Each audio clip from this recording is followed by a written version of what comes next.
අද අපි කතා කරන්නේ drugs used in joint diseases. එතකොට ඒකේ යටතේ අපි කතා කරනවා ඉස්සලම අපි ගත්තොත් එහෙම rheumatoid arthritis ගැන අපි කතා කරනවා.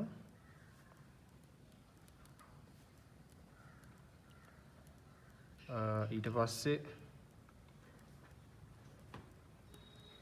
osteoarthritis ගැන අපි කතා කරනවා. ඊට පස්සේ gout ගැන අපි කතා කරනවා. ඊට පස්සේ අපි දැන් ඉස්සලාම ගමු මේ rheumatoid arthritis කියන එක ගැන. මම දැන් ඒ ලෙඩේට තියෙන drugs වලට කතා කරන්න කලින් පොඩ්ඩක් අපි මේ rheumatoid arthritis කියන්නේත් මොකක්ද කියලා පොඩ්ඩක් බලමු. මේක අපි pathology lectures වල වෙනම කරයි. මම පොඩි idea එකක් දෙන්නම්. අපි ඉස්සලාම දැනගන්න ඕනේ තමයි මේක chronic inflammatory disease එකක්. අපි දැන් chronic කියන්නේ ඒක ගොඩක් කාලයක් තිස්සේ එක තියෙනවා inflammatory disease එකක්. අපි මතක තියාගන්න ඕනේ තමයි එයා මේ rheumatoid arthritis කියන disease එක ඉස්සෙල්ලාම affect කරන්නේ අපේ synovium එකට. synovium එක අපි දන්නවා synovial joints වල synovial tissue තියෙනවා. අන්නේ synovium එකේ තමයි මේ disease එක පටන් ගන්නෙ. පටන් ගන්න ඒ joint එකේ තියෙන bone එකට මෙයා spread වෙනවා. bone එක සහ cartilage එකට spread වෙනවා. හැබැයි disease එක originate එක තියෙන්නේ synovium එකේ. එතකොට අපි දැන් synovial joint එකක් නිකන් මොන වගේද කියලා බැලුවොත් synovial joint එකක් කියන්නේ මොකක්ද කියලා බැලුවොත් අපි සාමාන්‍යයෙන් ගත්තොත් එහෙම මෙහෙම එක bone එකක් තියෙනවා. මෙතන තව bone එකක් තියෙනවා. අපි දන්නවා මේ articular cartilages කියලා cartilage එකක් තියෙනවා මේ bony surface එක උඩ. මේකෙන් තමයි මේ පොඩි lubrication එකක් දෙනවා මේ movement එකට. නැත්නම් මොකද cartilage එක තිබ්බේ නැත්නම් මේ දෙන්න ගෑවෙද්දි අපිට රිදෙනවා. එතකොට මේ cartilage දෙක මෙහෙම තියෙනවා. අපි දන්නවා මෙහෙම joint capsule එකක් තියෙනවා කියලා වටේ. ඒ joint capsule එක ඇතුලේ line කරනවා මෙන්න මෙහෙම tissue එකක්. අපි මේකට කියනවා synovial tissue කියලා. එහෙම නැත්නම් synovial membrane. මෙන්න මේ synovial membrane එකේ තමයි අපේ මේ rheumatoid arthritis කියන ලෙඩේ පටන් ගන්න.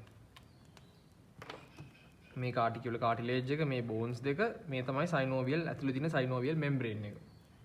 ඊට පස්සේ මේක ඇතුලේ තියෙනවා synovial fluid. ඒ synovial fluid secrete කරන්නේත් මෙන්න මේ synovial membrane එකෙන්ම තමයි. අපි දන්නවා දැන් මේක blood supply එකක් උන්නේ. එතකොට මේ synovial membrane එකට වෙනම එයාගේම blood supply එකකුයි lymphatic supply එකකුයි තියෙනවා. blood and lymphatic supply එකක් වෙනම තියෙනවා synovial joint එකකට. ඒතකොට මම දැන් කිව්වා rheumatoid arthritis කියන්නේ autoimmune disease එකක්. එතකොට අපි දන්නවා autoimmune diseases හැමෝටම හැදෙන්නේ නැහැ. ඒකින්ද මේ autoimmune disease එක rheumatoid arthritis හැදෙන්න අපි කතා කරනවා factors දෙකක් ගැන. එකක් තමයි genetic factors. අනිත් එක තමයි environmental factors. genetic factors ගත්තොත් එහෙම ඒ කියන්නේ මේ genetics තියෙන අය මේ ලෙඩේ හැදෙන්න මේ ලොකු chance එකක් තියෙනවා. අපි ගත්තොත් එහෙම අපේ human leukocyte antigen HLA කියන්නේ මේකට. ඔය HLA වල සමහර අයට තියෙනවා genes දෙකක් HLA DR1 කියන එකයි HLA DR4 කියන එක. මෙන්න මේ තියෙන අය arthritis හැදෙන්න ලොකු chance එකක් තියෙනවා. ඒ වගේම environmental factors ගත්තොත් අපි දන්න main එකක් තමයි cigarette smoke කියන එක. සව pathogens වගේ ඒවා තියෙන්න පුළුවන්. මම කියන්න හදන්නේ මොකද්ද මේ දැන් හිතන්නකෝ patient කෙනෙක් එයා cigarette smoker කෙනෙක්. එතකොට මේ cigarette smoke කරන කෙනෙක්ට මේකේ chemicals තියෙනවා. හරිද? මෙන්න මේ chemicals වලට පුළුවන් අපේ ඇඟේ තියෙන antigens එහෙම නැත්නම් self antigens self antigens කියන්නේ අපේ body එකේම හදන proteins. මෙන්න මේ self antigens modify කරන්න. හරිද? අපේම self antigens modify කරාම මම example එකක් විදිහට කිව්වොත් එහෙම දැන් අපේ proteins තියෙනවා කියන්නකො මෙහෙම protein එකක් තියෙනවා. මේ protein එකේ අපි හිතමු arginine කියන amino acid එක තියෙනවා. මේ arginine amino acid මේ chemicals ඉඳලා වෙනස් වෙනවා citrulline වලට. මම ආයි කියන්නම්. දැන් අපේ මෙහෙම environment එකේ අපි කියමු cigarette smoke කෙනෙක් ඉන්නවා.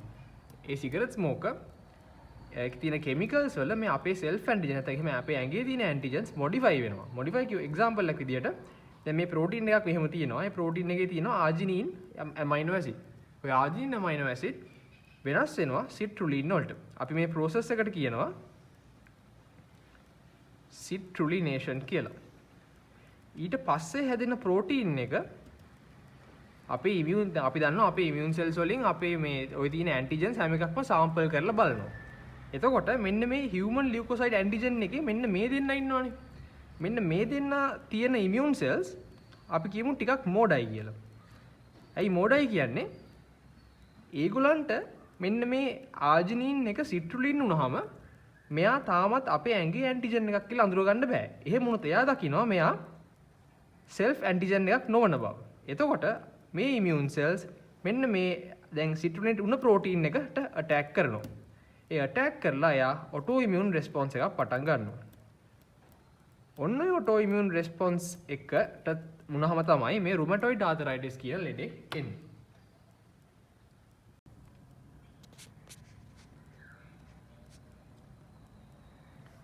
එතකොට මේක self antigen එක නැත්නම් අපේ ඇඟේම antigen එකක් කියලා අඳුර ගන්න බැරි වුණාම මොකද වෙන්නේ?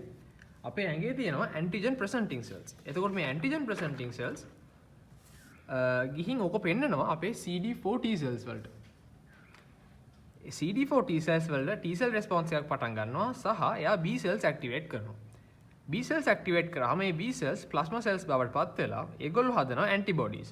මේක autoimmune response එකකින්ද අපි මේ අපේම ඇඟේ තියෙන antigen වලට හදන antibodies වලට කියන්නේ auto antibodies කියලා. දැන් මම කිව්වා synovial joint එකේ මේ synovial membrane එකට හොඳ blood supply එකක් තියෙනවා කියලා. මේ blood supply එක හරහා මේ activate වෙලා තියෙන T helper cells සහ antibodies මේ joint එකට එනවා. ඊට පස්සේ මේ ආපු T helper cells ඉන්නවනේ. මේ T helper cells secrete කරනවා inflammatory cytokines. examples ගත්තොත් එහෙම interferon gamma සහ interleukin 17 වගේ ඒවා. මේ cytokines වලින් ඒගොල්ලෝ macrophages එතනට ගෙන්න ගන්නවා. අපි ඒකට කියනවා macrophage recruitment කියලා. මේ macrophages උත් ඒගොල්ලොත් cytokines හදනවා. tumor necrosis factor alpha, interleukin 1 සහ interleukin 6. මෙන්න මේ ඔක්කොම pro inflammatory cytokines. ඒ කියන්නේ ඒගොල්ලෝ inflammation එක වැඩි කරනවා. ඊට අමතරව මේ හැදෙන cytokines වලින් මේ අපේ තියෙන synovial membrane එකේ tissue එක තියෙනවනේ. ඒ tissue එක වැඩි කරනවා. අපි ඒකට කියනවා synovial proliferation කියලා. එතකොට මෙයා tissue ගොඩක් මෙතන හදන්න ගන්නවා. එතකොට මේ macrophages මෙතනට එනවා, T helper cells මෙතනට එනවා, synovial tissue එක වැඩි වෙනවා. ඒ ඔක්කොටම අපි එතකොට synovial cells වැඩි වෙනවා, immune cells වැඩි වෙනවා. එහෙම වුණාම මේ හැදෙන thick structure එකට අපි කියනවා Panus formation කියලා. මේ Panus කියන structure එක තමයි මෙන්න මේකෙන් පෙන්වන්නේ. Panus formation. එතකොට මේ Panus එකේ තියෙන මේ immune cells, synovial cells ඊට අමතරව fibroblast වගේ ඒවා තියෙනවා. ඒකෙන් මේ එයා ගාව තියෙන articular cartilage එකයි එතන තියෙන bone එකයි damage කරනවා. Damage bone and cartilage.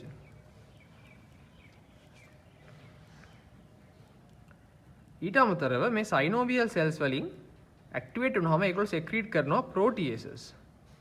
මේ ප්‍රෝටියේසස් සෙක්‍රීට් වුණාමත් එයත් ගිහින් මේ කාටිලේජ් ඩැමේජ් කරනවා. එතකොට මේ කාටිලේජ් එක ඩැමේජ් වුණාම මෙතන කාටිලේජ් එක නැතු වෙනවා. නැතු ගියොත් මොකද වෙන්නේ? මේ යට තියෙන බෝන් එක තව ඩැමේජ් වෙන්න පටන් ගන්නවා. බෝන් ඉරෝෂන්ස් අපිට බලා ගන්නත් පුළුවන්. ඊට අමතරව මම පොයින්ට් එකක් කියන්නම්. මේ ඉන්ෆ්ලැමටරි සයිටෝකයින්ස් තියෙනවානේ. මේ ඉන්ෆ්ලැමටරි සයිටෝකයින්ස් වැඩි වුණාම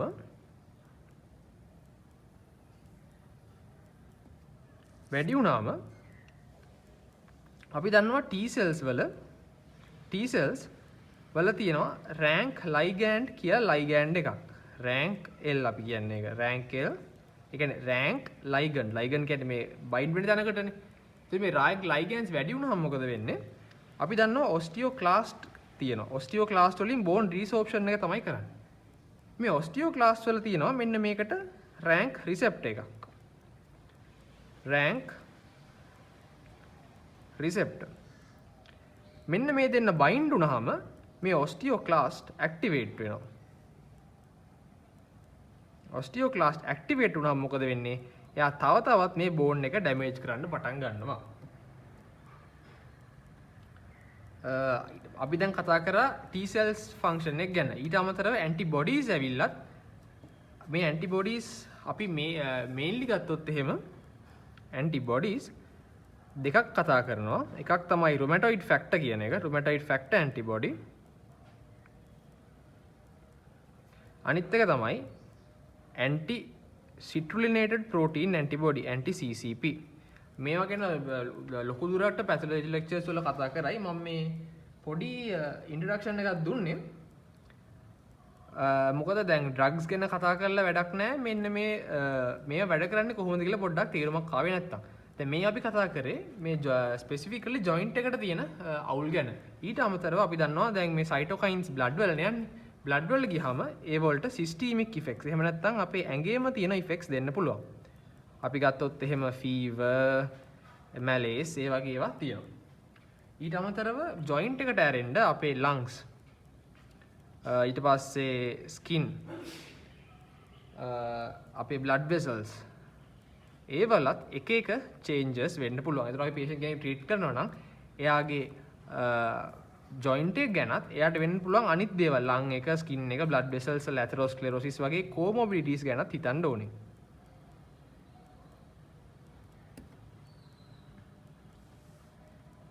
හරි.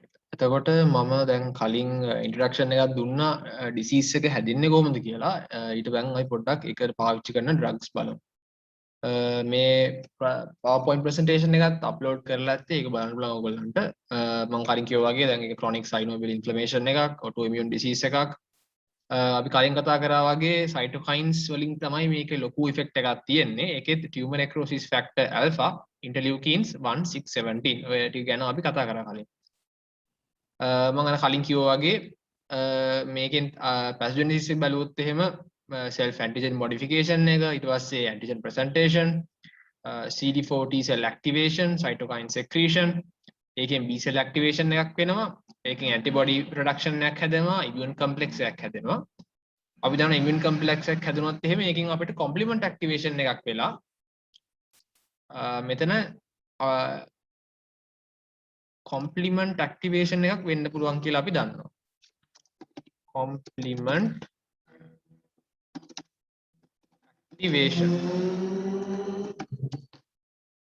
activation එකක් වුණොත් එහෙම inflammatory response එක වැඩි වෙන්න පුළුවන්. ඊට අමතරව මම කතා කරා macrophage activation එක ගැන.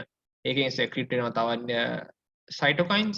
ඒ cytokines වලින් අපි කලින් කතා කරා වගේ මතකනේ rank ligand එක ගැන මම කතා කරා. ඒ rank ligand එකෙන් osteoclast activate වෙලා bone erosion එකක් වෙන්න පුළුවන්. ඊට අමතරව synovial sites කියන්නේ අර කලින් කතා කරා වගේ synovial membrane එකේ තියෙන synovial tissue එකට. ඒකෙන් joint inflammation එකක් වෙන්න පුළුවන්. pain නැති වෙන්න පුළුවන්. chondrocytes ඒකෙන් cartilage එකේ තියෙන cartilage degrade වෙන්න පුළුවන්. ඒකෙන් joint space narrowing වෙන්න පුළුවන්. එතකොට මේ process එකේ තැන් වලට අපි පාවිච්චි කරන drugs වලින් එක effects දෙන්න පුළුවන්. අපි මේ table එකට ආයෙ ඔක්කොම ඉවර වෙලා ආයෙ මෙතනට එමු. එතකොට මේක ඊට හොඳට තේරෙයි. හරි. එතකොට දැන් අපි rheumatoid arthritis කියන disease එක ගත්තොත් එහෙම ඒකෙන් වෙනවා disability එකක්. ඒ කියන්නේ patient එක වෙන්න පුළුවන් අමාරුකම්. එතකොට early කියන්නේ disease එකේ මුලදී patient එකේ මේ inflammation එකකින්ද අපි දන්නවා අර normal inflammation එකේ effects තියෙනවානේ. ඒ swelling ඊට පස්සේ stiffness, soreness, warm, fatigue ඒ වගේ වෙන්න පුළුවන්.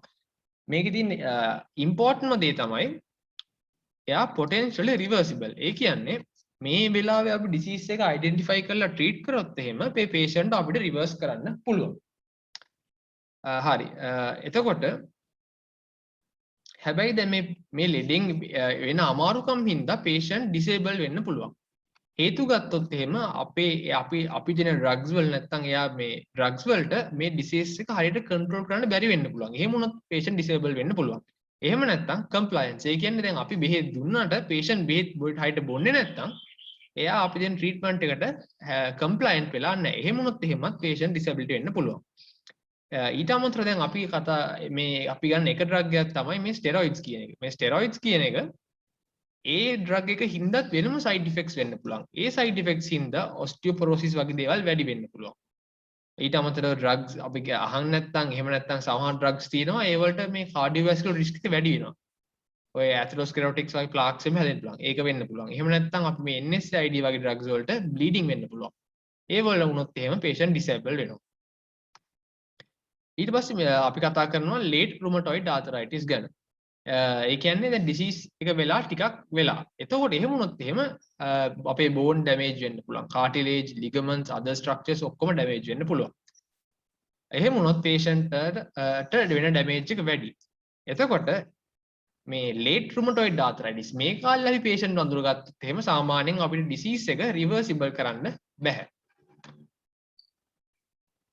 ඒකින්ද අපි මේ rheumatoid arthritis වල treatment එකේ අපි main point එක තමයි අපි පුළුවන් තරම් ඉක්මනට disease එක identify කරලා පුළුවන් තරම් ඉක්මනට treatment පටන් ගන්න ඕනේ. හරි අපි කලින් කතා කරා වගේ අපි දැන් drugs for rheumatoid arthritis ගත්තොත් එහෙම DMARDs ඒ කියන්නේ ඊට පස්සේ NSAIDs සහ glucocorticoids තමයි අපි mainly කතා කරන්නේ. අපි දැන් DMARDs ගත්තොත් එහෙම අපි DMARDs බෙදනවා synthetic සහ biologic වලට. synthetic වල තියෙනවා conventional DMARDs සහ targeted DMARDs. මේ ටික ඔයගලන්ට list එක බලා ගන්න. හරි. අපි ඉස්සෙල්ලාම යන් NSAIDs වලට. NSAIDs drugs ಜಾති දෙකක් තියෙනවා. එකක් තමයි non selective COX inhibitors අනිත් එක තමයි COX-2 inhibitors. ඒකම ඔයගලන්ට පැහැදිලි කරන්න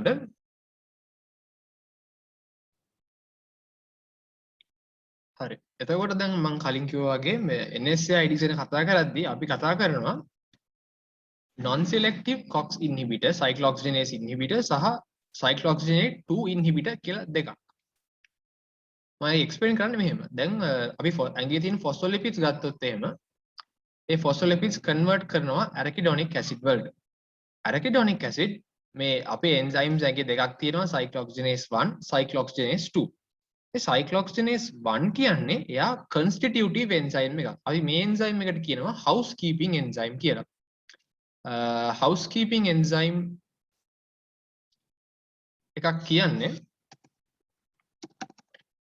housekeeping කියන්නේ අර ගෙදර දොරේ වැඩ කරන enzyme එකක් වගේ නේ. ඒ කියන්නේ මේ enzyme එක හැම cell එකකම constitute එකේ normally express වෙන enzyme එකක්. ඒ කියන්නේ හැම cell එකකම මේක ඉබේම හැදෙනවා. මොකද මෙයාගේ functions බැලුවොත් එහෙම ඒවා සාමාන්‍යයෙන් අපේ ඇඟේ හරියට වැඩ කරන්න ඕනේ functions තමයි තියෙන්නේ. හැබැයි මේ cyclooxygenase 2 කියන එක inducible. ඒ කියන්නේ ඇඟේ නිකන් හැදෙන්නේ නැහැ. හැබැයි අපිට මොකක් හරි ඉන්ෆ්ලමේෂන් එකක් හරි මොකක් හරි දෙයක් වුණොත් එහෙම කියන්නේ ස්ටිමියුලස් එකක් ආවොත් ඒ cells වලින් මේ enzyme එක හදනවා. මොකද මෙයා කරන්නේ inflammation සහ ඒකේ තියෙන responses gain එක. එතකොට අපි මේ NSAIDs පාවිච්චි කරලා එකක් තියෙනවා non selective. ඒ කියන්නේ එයාට මේ select කරන්න බෑ කාවද block කරන්න කියලා. එයා දෙන්නම් block කරලා දානවා. එහෙම නැත්නම් එයා කැමැත්තෙන් selectively cyclooxygenase 2 විතරක් block කරලා දානවා. ඒක තමයි අපි මෙතන කතා කරන්නේ non selective COX inhibitor සහ cyclooxygenase 2 inhibitor කියලා. අපි ආයෙ පොඩ්ඩක් බැලුවොත් එහෙම මේ cyclooxygenase 1 ගේ functions දැන් මෙයා හදන මේ cyclooxygenase 1 මේ arachidonic acid එයා convert කරනවා මෙන්න මේ prostaglandin E2 thromboxane A2 PGI2 ඒ වලින් කරන functions බලුවොත් එහෙම එකක් තමයි gastric protection. ඒ කියන්නේ අපේ මේ බඩේ මියුකස් ලේයර් එක තියෙනවා මියුකෝසා එක තියෙනවානේ මේ මියුකෝසා එක අපේ ඇඟේ තියෙන ඇසිඩ් වලින් ආරක්ෂා කරන එක තමයි එයා කරන්නේ. ඒ කියන්නේ දැන් එයා මියුකස් ස්‍රාවය කරනවා ඊට අමතරව බයිකාබනේට් සෙක්‍රීට් කරනවා ඇසිඩ් සෙක්‍රීෂන් එක අඩු කරනවා. අපි මේක දැක්කොත් තේරෙනවා මෙයා ඕනේ අපේ ස්ටමක් එකේ තියෙන මියුකෝසා එක හෙල්දිව තියාගන්න මෙයා ඕනේ. ඊට අමතරව ප්ලේට්ලට් ෆන්ක්ෂන් එකක් කරනවා. ඒ කියන්නේ ප්ලේට්ලට් ඇග්‍රිගේෂන් සහ වේසෝකන්ස්ට්‍රික්ෂන්.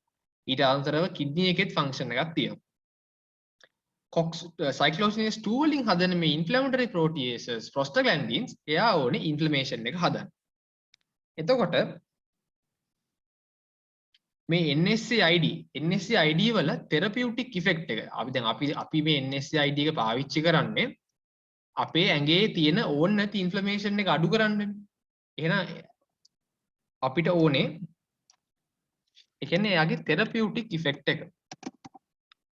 therapeutic. ඒ කියන්නේ අපේ drug එකේ ඕන effect එක මොකක්ද කියලා බැලුවොත් එහෙම එකක් තමයි එයාගේ anti inflammatory NSAID එකේ anti inflammatory effect එකක් ඕනේ. inflammation එක නවත්තන්න ඕනේ. ඊට අමතරව අපි දන්නවා inflammation එකක් වුණාම patient pain එකක් එනවා. ඒ pain එක නවත්තන්න ඕනේ. analgesic effect. ඊට අමතරව අපි දන්නවා ඉන්ෆ්ලමේෂන් එකක් වුණාම patient උණ හැදෙනවා. ඒ උණ අඩු කරන්නත් ඕනේ. antipyretic effect. එතකොට මෙන්න මේ ඔක්කොම එන්නේ මෙන්න මෙයා හදන මෙන්න මෙයා બ્લોක් කරාම තමයි අපිට හිතෙන්න පුළුවන් එහෙනම් COX cyclooxygenase 2 inhibitor එකක් තමයි හොඳම කියලා. හැබැයි මේකයි මතක තියාගන්න ඕන දෙයක් තමයි මේ cyclooxygenase 2 විතරක් બ્લોක් කරන එන්සයිම් වල එක සයිඩ් ඉෆෙක්ට් එකක් තමයි මේ ඒ patient cardiovascular risk එක වැඩි කරනවා. ඒ කියන්නේ ඒ drug එකෙන් patient heart attack එතකොට atherosclerosis ඒ වගේ එකක් වෙන්න පුළුවන් risk එක වැඩි කරනවා.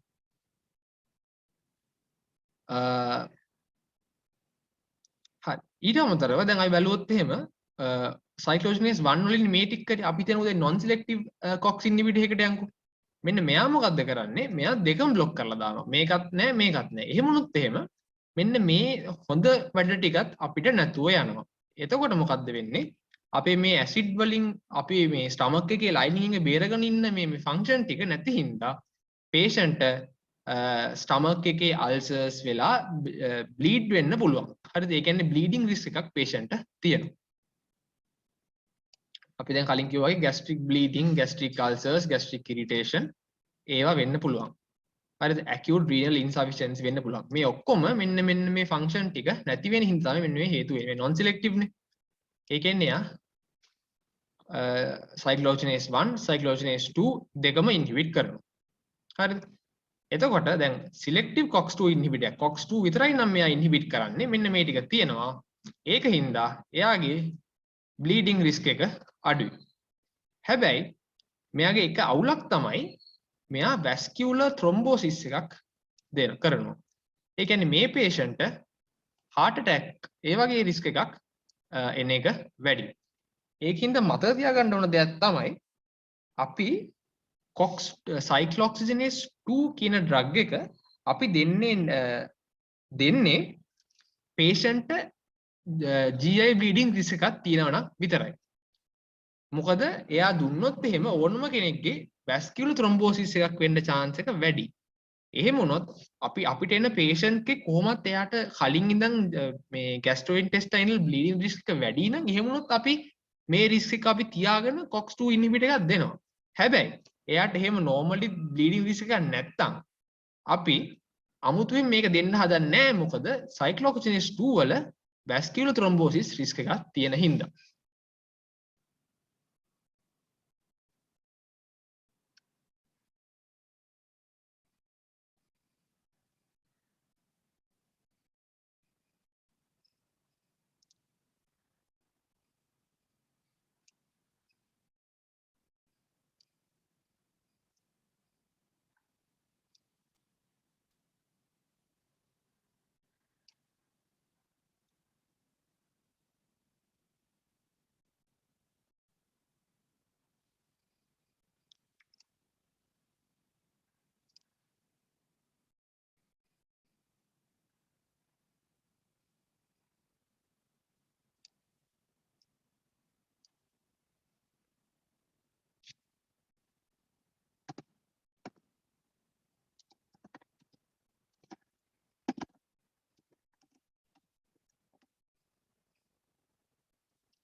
මම මේක ටයිප් කරලත් මෙතන ලිව්වේ පොඩ්ඩක් එක මතක තියාගන්න ඕනේ හින්දා. හරිද? හරි. ඊට පස්සේ දැන් අපි මේ ටික ඔයගොල්ලෝ නිකන් ඇඩ්වයිස් ෆික්ස් ටික කියව ගන්න. ඊට පස්සේ අපි යනවා disease modifying anti rheumatic drugs වලට.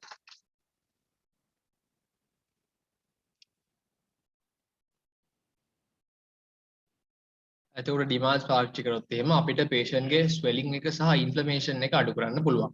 patient ගේ pain එක අඩු කරන්න පුළුවන් සහ අපි දන්නවා සාමාන්‍යයෙන් rheumatoid arthritis ඇති වෙන එකට ඒගොල්ලන්ගේ joints move කරන්න අමාරුයි. එතකොට ඒක අඩු කරන්නත් ලැබෙන්න පුළුවන්. දැන් අපි කලින් කතා කරපු NSAIDs වලට ඒගොල්ලන්ට මේ patient ගේ inflammation එක ඊට පස්සේ fever pain එක අඩු කරන්න පුළුවන් වුණාට disease එකේ progression එක නැත්නම් ලෙඩේ මේ progression එක අඩු කරන්න අපිට බෑ. ඒ කියන්නේ disease එක slow කරන්නත් බෑ. හැබැයි DMARDs වලින් prove වෙලා තියෙනවා අපිට rheumatoid arthritis වල progression එක අපිට අඩු කරන්න නැත්නම් නවත්තන්න පුළුවන්. අපි ඒතර DMARDs බෙදනවා synthetic සහ biologic වලට. මේ table එකත් අපි කලින් දැක්කා. ඒකෙත් බෙදලා තියෙනවා synthetic සහ biologic. synthetic එකත් අපි conventional DMARDs සහ targeted DMARDs තියෙනවා. හරි. එතකොට අපි ගන්න පළවෙනි synthetic DMARD එක තමයි methotrexate. methotrexate ගත්තොත් එහෙම එයා dihydrofolate reductase inhibitor මේ කලින් කතා කරලා තියෙනවා. මේක ඊට පස්සේ මීට වැඩි කතා කරයි මේක immunomodulator කියන මේ discussion එක යටතේ. එතකොට දැන් මෙයාගේ තියෙනවා cytotoxic සහ immunosuppressant activity එකක්. දැන් cytotoxic කියන්නේ යට cells මරන්න පුළුවන්. ඒතකොට අපි දන්නවා දැන් මේ rheumatoid arthritis එකේ ලොකුම අවුල තමයි immune cells වැඩියෙන් ඇවිල්ලා ඒගොල්ලන්ගේ immune activity එක වැඩි වෙලා අපේ self antigens වල damage එකක් කරනවා. එහෙමනොත් එහෙම මේ drug එකෙන් එයා cytotoxic immunosuppressant activity එකෙන් මෙන්න මේක අඩු කරන්න පුළුවන්. එතකොට මේ methotrexate තමයි DMARD therapy වල gold standard first line treatment එකේ gold standard treatment එක තමයි methotrexate. හැබැයි methotrexate අපි pregnant කෙනෙක්ට දෙන්නේ නැහැ. එහෙම වුණොත් එහෙම දැන් patient කෙනෙක් ඉන්නවනම් female කෙනෙක් reproductive age එක නම් ඉන්නේ අපි යාගෙන් අහන්න ඕනේ ඔයා දැන් pregnant ද එහෙම නැත්නම් pregnant වෙන්න ඔයාට මොකක්ද plan එකක් තියෙනවද ඒව අහන්න ඕනේ. මොකද ළමයාට teratogenic effects වෙන්න පුළුවන් methotrexate පාවිච්චි කරොත්. ඊට අමතරව තව මොකක් හරි හේතුවක් ඉඳලා patient methotrexate ගන්න බැයි නම් allergic එකක් වගේ දෙයක් තියෙනවා නම් එහෙම අපිට අනිත් first line treatments තියෙනවා සා මේ sulfasalazine leflunomide වගේ. now මේක අපි adverse drug reactions ගත්තොත් එහෙම මෙයා thymidine සහ purine nucleotide synthesis එක inhibit කරනවානේ. ඒ කියන්නේ DNA synthesis එක අඩු වෙනවා. එතකොට අපේ ඇඟේ තියෙනවා ඉක්මනට divide වෙන xylem. අපි ගත්තොත් එහෙම අපේ liver cells ඊට පස්සේ bone marrow එකේ තියෙන cells අපේ mucosa එක gastric mucosa එක ඊට පස්සේ lung tissue එක ඒ වගේ දේවල් ඉක්මනට divide වෙනවා. එතකොට ඒ වලට ඉක්මනට DNA ඕනේ. ඒ වගේ cells ඔක්කොම effect වෙනවා මේ වගේ drug එකක් දුන්නාම. එතකොට liver එක effect වුණොත් එහෙම එයාට hepatotoxicity වෙනවා. එතකොට ඒ වගේ patient කෙනෙක්ට ඒක වෙනවද කියලා බලන්න අපි එයාගේ ALT level එක monitor කරන්න ඕනේ. ඊට අමතරව එයා bone marrow suppression එක bone marrow එක අපි දන්නවා white blood cells ඒ වගේ cells හැදෙන්නේ ඒ bone marrow එකේ. එතකොට එයාගේ multiplication එක අඩු වෙන්න පුළුවන්. ඒක වෙනවද බලන්න අපි full blood count එක monitor කරන්න ඕනේ. ඊට අමතරව දැන් මම කතා කරා වගේ අපේ mucosa එකේ ඉක්මනට මේ divide වෙන epithelial cells එතකොට මේ nasal effect වෙන්න පුළුවන්. එහෙම වුණොත් මේ patient dyspepsia සහ oral ulcers එන්න පුළුවන්. ඊට pneumonitis වෙන්න පුළුවන්. එතකොට මේ අපි කිව්ව pregnancy වල දෙන්නේ නැහැ. මොකද teratogenic effects වෙන්න පුළුවන්. folic acid එතකොට දැන් මෙන්න මේ adverse effects patient එන්න පුළුවන් chance එක හින්දා අපි patient වෙනම folic acid supplements දෙනවා. folic acid අපි දුන්නොත් එම් supplement එකක් විදිහට ඒ patient එන GI සහ gastrointestinal සහ bone marrow effects අපිට අඩු කරන්න පුළුවන්. අපි ඊළඟ drug එකට ගියොත් එහෙම sulfasalazine එයා මේ complex එකක් sulfapyridine සහ 5-aminobutyric acid වල එයා කරන්නේ මොකද්ද? අපි දන්නවා neutrophils වලින් cells damage කරන එක විදිහක් තමයි එයා හදනවා free radicals. මේ sulfasalazine කියන drug එක මේ neutrophils වල හදන toxic free radicals අයින් කරනවා. මෙයාගේ importance එක තමයි එයාට අපේ rheumatoid arthritis එක remission එකට යවන්න පුළුවන්. නැත්නම් disease එක අනිත් පැත්ත හරවන්න හැකියාවක් තියෙනවා. සාමාන්‍ය මාස 3ත් 6ත් ඇතුළත තමයි ඒක කරන්නේ. එයාගෙත් අර වගේ adverse drug reactions තියෙනවා. dyspepsia, rashes, bone marrow suppression ඒ ටික කියව ගන්න. ඊට පස්සේ දැන් අපි drugs වගේක් තියෙනවා hydroxychloroquine සහ chloroquine. මේවා ඇත්තම කිව්වොත් anti malarial drugs. හැබැයි මේ අඳුරන්න තියෙනවා මේ drugs rheumatoid arthritis වලටත් වැඩ කරනවා කියලා. ඉම්පෝර්ටන්ට් දෙයක් තමයි එයාට anti inflammatory effect එකකුත් තියෙනවා. inflammation එකත් අඩු කරනවා. ඒ වගේම immunomodulatory effect එකකුත් තියෙනවා. ඒ කියන්නේ immune response එකත් එයාට control කරන්න පුළුවන්. එතකොට මේ දෙකම අපිට වාසි rheumatoid arthritis ගැන හිතද්දි. හැබැයි එයා සාමාන්‍යයෙන් mild disease වලට තමයි දෙන්නේ. ඒ කියන්නේ disease එක mild disease කියන්නේ disease එක වැඩි තාම දරුණු වෙලා නැහැ. එහෙනම් එයා මේ ඔය hydroxychloroquine වගේ drugs අපි සාමාන්‍යයෙන් දෙන්නේ disease එකේ මුලදී.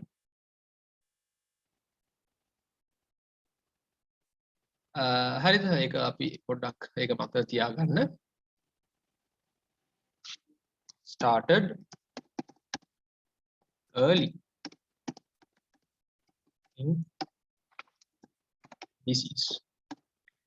ඊට අමතරව මම දැක් කියන්නම් අපි දන්නවා දැන් methotrexate වගේ drug එකක් ගත්තොත් එහෙම එයාගේ adverse effects වැඩි. එතකොට අපි මොකද කරන්න පුළුවන් එක දෙයක් තමයි දැන් අපි drug එකේ effect එක තියාගන්නත් ඕනේ. හැබැයි drug එකේ adverse effect උත් වැඩි නම් අපිට ඒ drug එක combine කරන්න පුළුවන් තව ඊට වඩා අඩු drug එකක් එක්ක. example එකක් ගත්තොත් එහෙම අපිට methotrexate දෙන්න පුළුවන් chloroquine හරි hydroxychloroquine එක. එතකොට මොකද වෙන්නේ? methotrexate වල තියෙන අපි patient දෙන dose එක අඩුයි. එහෙම වුණොත් එහෙනම් methotrexate වලින් තියෙන adverse effects උත් අඩුයි. ඒකින්ද can combine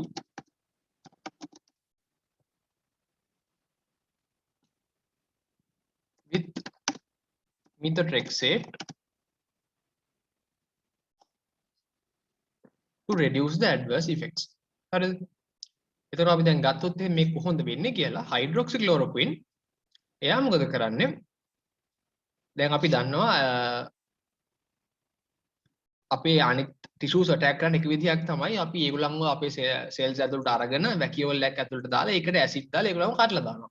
මෙයා මොකද කරන්නේ? එයා මේ වැකියෝල්ස් වල තියෙන pH එක වැඩි කරනවා. pH එක වැඩි කරොත් එහෙම එයාගෙන් වෙන ඩැමේජ් එක අඩු වෙනවා. ඊට අමතරව ඇන්ටිජන් ප්‍රොසෙසිං වලට ඉෆෙක්ට් එකක් කරනවා සහ මේ peptide MHC protein complex මෙන්න මේ ෆෝමේෂන් එක අඩු කරනවා. දැන් මම අපි මුලින්ම කතා කරානේ ඇන්ටිජන් ප්‍රෙසෙන්ටින් සෙල් එකක් ඇවිල්ලා CD4 T සෙල් එක ඇක්ටිවේට් කරලා මම කලින් කියලා දුන්න විදිහ මතක ඇති කියලා හිතාගෙන දැන් මේක අපිට ටක් ගාලා තේරුම් ගන්න පුළුවන්. ඇන්ටිජන් ප්‍රොසෙසිං එක අඩු කරනවා. ඒ වගේම මෙයා මේ peptide MHC complex එක ෆෝමේෂන් එක අඩු කරනවා. එහෙම කරොත් එහෙම එයා down regulation of the immune response against autoantigenic peptide. ඒ කියන්නේ අර autoantigens වලට වෙන immune response තමයි මෙයා මෙහෙම අඩු කරන්නේ. chloroquine ගත්තොත් එහෙම එක දෙයක් තමයි එයාට මාසයක් යනවා එයාගේ effects ඇත්තට පෙන්නුම් කරන්න. ඊට adverse drug reactions ගත්තොත් එහෙම retinal toxicity, corneal deposits, photosensitivity, hemolytic anemia, blue gray skin discoloration. එතකොට මෙයා මේ retinal toxicity එකක් තියෙන ඒ irreversible. ඒ කියන්නේ වුණොත් එහෙම අපිට ඒක හරි ගස්සන්න බෑ. ඒකින්ද අපි සාමාන්‍යයෙන් chloroquine දෙන patient කෙනෙක්ට කියනවා මාස 6කට වතාවක්වත් එයා ophthalmic evaluation එකක් කරගන්න ඕනේ. ඊළඟ drug එක තමයි leflunomide. leflunomide එයා මොකද්ද කරන්නේ? අපේ ඇඟේ enzyme එකක් තියෙනවා dihydroororate dehydrogenase කියලා. එයා මොකද්ද කරන්නේ? එයා rate limiting enzyme එකක් මේ pyrimidine synthesis. pyrimidine කියන්නේ අපේ ඇඟේ DNA synthesis වලට අවශ්‍ය substance එකක්. එතකොට ඒක හදන එක මෙයා inhibit කරනවා comparatively. ඒකෙන් මොකද වෙන්නේ? lymphocyte proliferation එක අඩු වෙනවා. lymphocyte proliferation එක අඩු වෙනවා. මෙයාගේ pharmacokinetic එකේ important දෙයක් තමයි මෙයාගේ half life එක ගොඩාක් දිගයි. දවස් 28කට වගේ දික් වෙන්නත් පුළුවන්. මොකද මෙන්න මේ drug එක enterohepatic circulation EHC enterohepatic circulation එකට ඇතුල් වෙන්න පුළුවන්. අපි preclinical වල මේක enterohepatic circulation එක කතා කරලා තියෙනවා. enterohepatic circulation ඒ කියන්නේ මොකද්ද?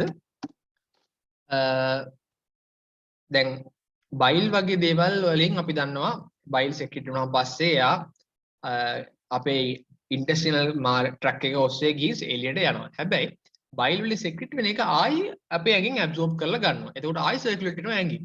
එහෙමෙන් පොඩ තමයි මෙයා අපේ ඇඟෙන් අයින් වෙන්නේ. එතකොට මේ ඩ්‍රග් එක පේෂන්ට්ගේ ඇඟේ ලොකු කාලයක් තියෙනවා.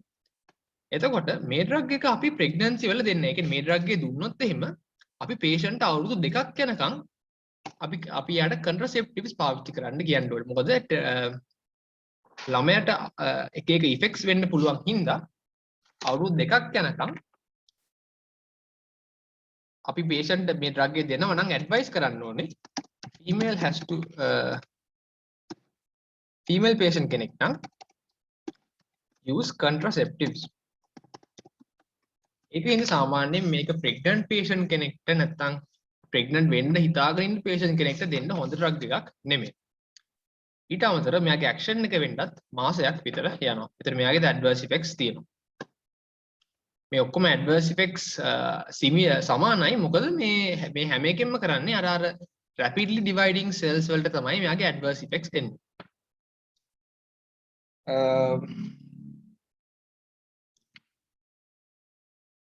හැබැයි අපිට දැන් මේ මොනවද කියන්න අමතක වුණා. දැන් මෙයා enterohepatic circulation එක ගොඩක් වෙලා තියෙනවනේ.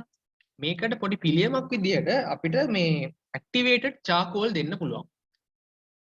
activated charcoal වලින් මොකද කරන්නේ? මෙයා ඉක්මනට අපේ ඇඟෙන් අයින් කරලා දානවා. අපි intestinal tract එකට activated charcoal දුන්නාම එයා ආයි අපේ blood වලට absorb වෙන්න තියෙන chance එක අඩුයි. ඒක හින්දා patient අපි activated charcoal දුන්නොත් මෙයාගේ half life එක පොඩ්ඩක් අපිට තව අඩු කරන්න පුළුවන්. හරි. දැන් අපි synthetic DMARDs ගැන කතා කරේ. synthetic DMARDs ගැන ඊට පස්සේ අපි මේ targeted DMARDs ඒකේ Janus kinase inhibitors ගැන කතා කරමු. හරි. දැන් අපි කතා කරන්නේ Janus kinase inhibitors ගැන.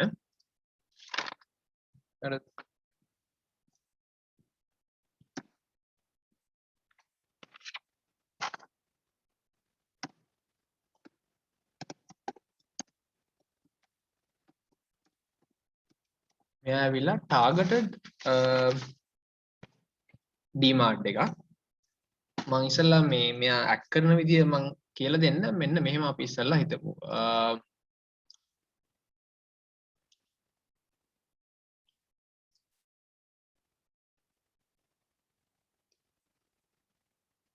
දැන් මෙහෙම අපි හිතමුකෝ සෙල් එකක් තියෙනවා කියලා.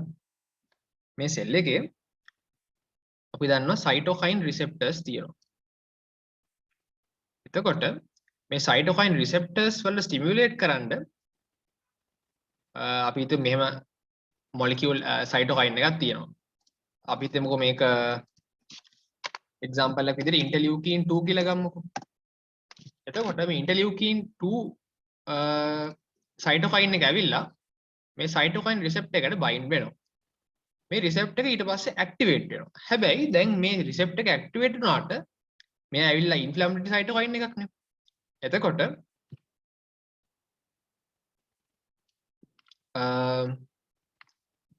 මෙන්න මේ receptor එක ඇතුලේ සෙල් එකේ ඇතුලේ තියෙනවා Janus kinase කියලා protein එකක්. මෙයා මේ receptor එක activate වුණාම මේ Janus kinase protein එක හරහා තමයි අපේ ඇඟේ තියෙනවා mTOR pathway කියලා එකක්. ඒ mTOR pathway එක හරහා තමයි inflammation ආධාර changes සෙල් එකේ වෙන්නේ. හරිද? මම ඒකත් මෙතන ලියන්නම්.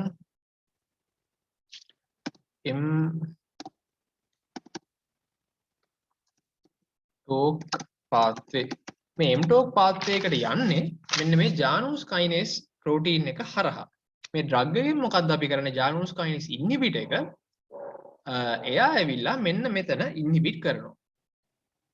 මෙතන නවත්තලා දානවා. එහෙම නැවතුවොත් එහෙම මේ inflammatory cytokine ආවට මේ inflammatory cells activate වෙන්නේ නැහැ. ඒක තමයි මේ Janus kinase inhibitor කියන එකේ basis එක.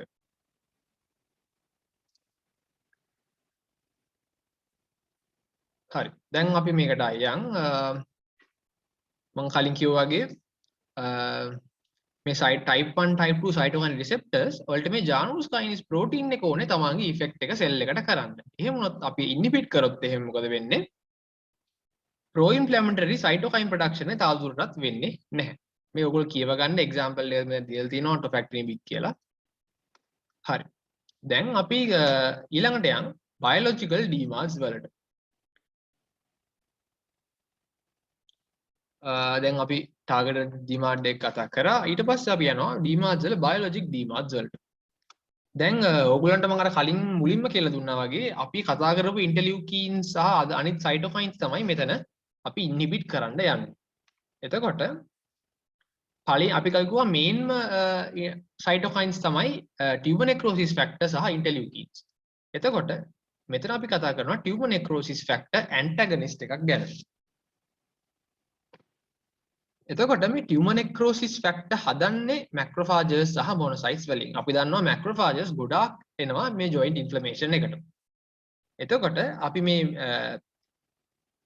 tumor necrosis factor එක block කරොත් එහෙම මේ cycle එකක් විදිහට අනිත් pro inflammatory cytokines interleukin 1, 6, 8 වගේ ඒවත් inhibit වෙනවා. තව දෙයක් තමයි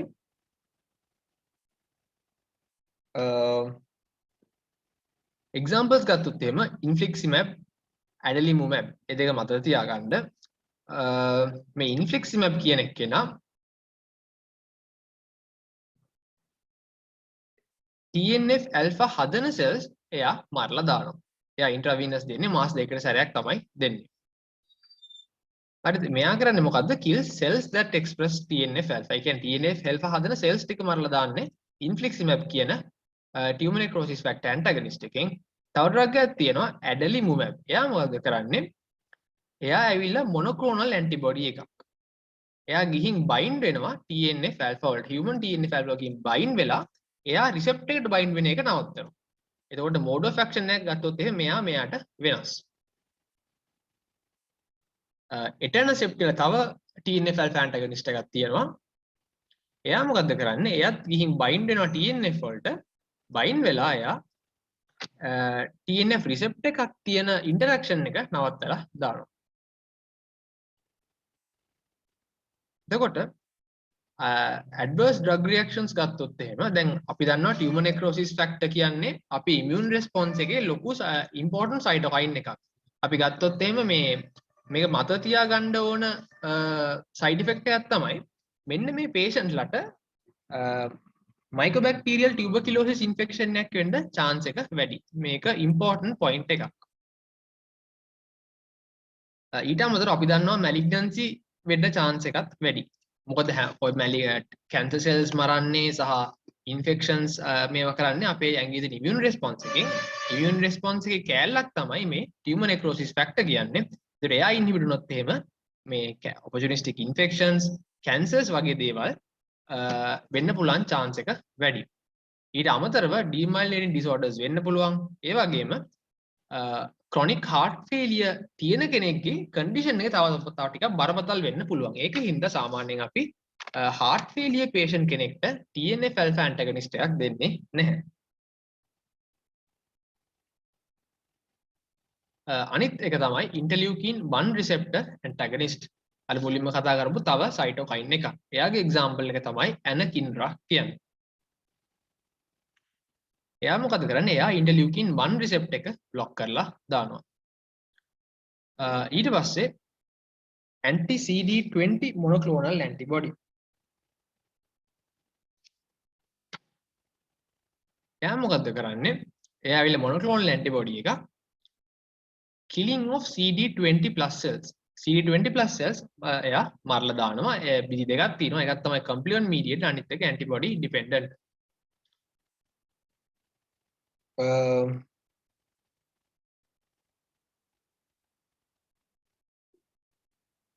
අපි දැන් කලින් කතා කරා වගේ sulfasalazine සහ hydroxychloroquine ඇරෙන්න අනිත් ඔක්කොම DMARDs unsafe for uncertain during pregnancy. pregnant කෙනෙක්ට සාමාන්‍යයෙන් අපි දෙනවා අඩුයි. හැබැයි sulfasalazine සහ hydroxychloroquine අපිට දෙන්න වුණොත් දෙන්න පුළුවන්. හැබැයි මතක තියාගන්න ඕන දෙයක් තමයි මේ DMARDs වල side effects තියෙනවා. ඒ myelosuppression, hepatotoxicity, malignancy, infection වගේ ඒවා. ඊට මම අර කලින් කිව්වා වගේ කම්බිනේෂන් තෙරපි එකක් අපිට දෙන්න පුළුවන්. මම අර කලින් කිව්වා වගේ මිතොරෙක්සේට් වගේ වල ඇඩ්වර්ස් ඉෆෙක්ට්ස් වැඩි නම් අපිට කරන්න පුළුවන් දෙයක් තමයි එයා තව ඩ්‍රග් එකක් එක්ක දුන්නොත් එහෙම අපි මිතොරෙක්සේට් දෙන්න ඕන ඩෝස් එක අඩුයිනේ. ඩෝස් එක අඩුයි නම් දෙන්න ඕන මේ එයාගේ ඇඩ්වර්ස් ඉෆෙක්ට්ස් උත් අඩුයි. සහ it works better. therapeutic effect එකත් වැඩි. අපි ඒක ට්‍රිපල් තෙරපි තියෙනවා සහ ඩබල් තෙරපි තියෙනවා. දැන් මිතොරෙක්සේට් කියන්නේ ගෝල්ඩ් ස්ටෑන්ඩඩ් එකනේ. ඒකින්ද එයා හැම තෙරපි එකේම ඉන්නවා. ඊට අමතරව අපිට මෙතන සල්ෆසැලසින් හයිඩ්‍රොක්සික්ලෝරෝක්වින්, මෙතන ලෙෆ්ලොනොමයිඩ්, සල්ෆසැලසින් හයිඩ්‍රොක්සික්ලෝරෝක්වින්.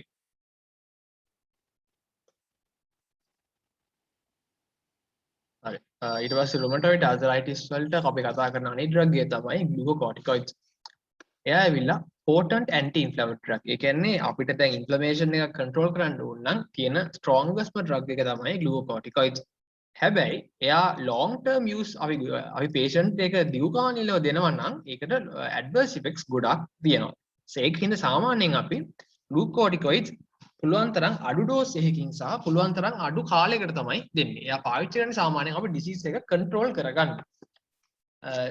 එක්සාම්පල් එකකට දැන් අපි දන්නවා මේ acute flare ups එකපාරට මේ patient ගේ arthritis එක වැඩි වෙන්න පුළුවන්. එහෙම වුණොත් එහෙම මේ disease එක control කරන්න අපිට glucocorticoids දෙන්න පුළුවන්. අපි එයා පාවිච්චි කරන්නේ as a bridge to effective DMARD therapy. අපි දන්නවා සාමාන්‍යයෙන් DMARD therapy එකක් එයාගේ effects පේන්න කාලයක් යනවා. එතකොට ඒ කාලය ඇතුළත අපේ patient ගේ වෙන pain එක සහ patient ගේ inflammation එක අපි අඩු කරන්න ඕනේ. එහෙම වුණොත් එහෙම ඒ කාලේට අපිට glucocorticoid එකක් දෙන්න පුළුවන්. අපි ඒක හැබැයි tail off කරලා දානවා patient ගේ DMARD දුන්න DMARD එක වැඩ ගන්න පටන් ගත්තාම පස්සේ. හැබැයි glucocorticoids වලින් systemic complications වෙන්න පුළුවන් vasculitis වගේ ඒවා. අපි යාට oral දෙන්න පුළුවන් intra-articular intramuscular දෙන්න පුළුවන්. අපි සාමාන්‍යයෙන් මේ intra-articular දෙන්නේ අපි දන්නවා rheumatoid arthritis එක කියන්නේ joints multi joint disease එකක්. ඒ කියන්නේ joints ගොඩක් involve වෙනවා. හැබැයි සමහර අයගේ එක joint එකක් විතරක් involve වෙන්නත් පුළුවන්. ඒතර එක joint එකක් විතරක් involve වුණොත් එහෙම අපිට ඒ joint space එකට කෙලින්ම glucocorticoid intra-articular දෙන්න පුළුවන්.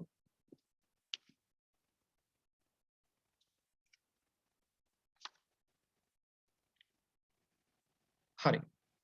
ඩ්‍රග්ස් ගත්තොත් එහෙම අපිට ඒ ටික තමයි කතා කරන්න තියෙන්නේ. So drugs for joint diseases ගත්තොත් එහෙම ওই ටික තමයි අපිට mainly කතා කරන්න තියෙන්නේ. ඊට අමතරව මම වාර extra points ටිකක් ගැන කතා කරොත් එහෙම දැන් අපි කතා කරේ pharmacological therapy නේ. ඊට අමතරව rheumatoid arthritis තියෙන patient කෙනෙක්ට අපිට තියෙනවා non pharmacological interventions.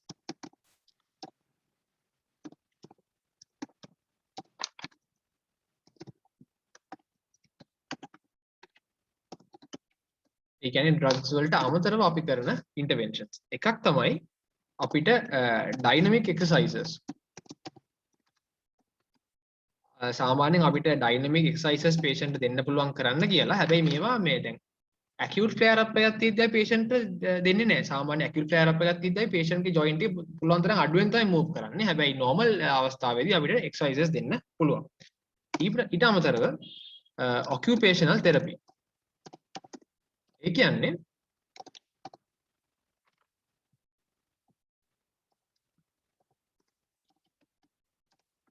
දැන් අපි දන්නවා සාමාන්‍ය අපිට එන patient මොකක් හරි job එකක් කරන patient කෙනෙක් නම් දැන් එයාගේ arthritis හදුනොත් එහෙම එයාගේ day to day activities වලට job එකේ එයාට affect වෙන්න පුළුවන් නේ. අන්න එහෙම කෙනෙක්ට කොහොමද මේ arthritis එක අපි මේ ඒක handle කරන්න කියලා අපිට කියලා දෙන්න පුළුවන්. තව දෙයක් තමයි සාමාන්‍යයෙන් ඒ එන patient obese නම් අපි යාට අනිවාර්යෙන් කියනවා බර අඩු කරගන්න කියලා. weight control එකක් දෙනවා. හරි. ඊට අමතරව අපි දැන් මේ patient අපි glucocorticoids වගේ immunosuppressives දෙනවා නම් අපි patient ගේ vaccination status එක ගැන අහන්න ඕනේ. මොකද දැන් අපි patient ගේ immunosuppression එකක් කරනවා නම් එයා සමහර diseases වලට හැදෙන්න ලොකු chance එකක් තියෙනවා. ඒතර සාමාන්‍යයෙන් නම් අපි හැදෙන්න පුළුවන් diseases වලට patient vaccinate කරලා තමයි මේක කරන්නේ. මම ඊට පස්සේ තව දෙයක් කිව්වා තමයි දැන් මේ rheumatoid arthritis වල අපි joint එක ගැන කතා කරාට එයාගේ lungs ඊට පස්සේ skin ඊට පස්සේ cardiovascular risk ඒ වගේ comorbidities patient එන්න පුළුවන්. එන්නේ comorbidities ගැනත් අපි හිතන්න ඕනේ.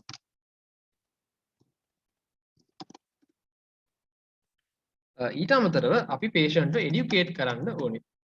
education program එකක් කරන්න පුළුවන් අපිට. ඒ කියන්නේ අපිට කියලා දෙන්න පුළුවන් patient එයාගේ pain එක වෙන්නේ deal කරන්නේ කොහොමද? ඊට පස්සේ arthritis වලින් එයාට disability එකක් වෙනවනේ. ඒ disability එක අපි patient deal කරන්නේ කොහොමද? ඒ වගේ දේවල් අපිට patient කියලා දෙන්න පුළුවන්.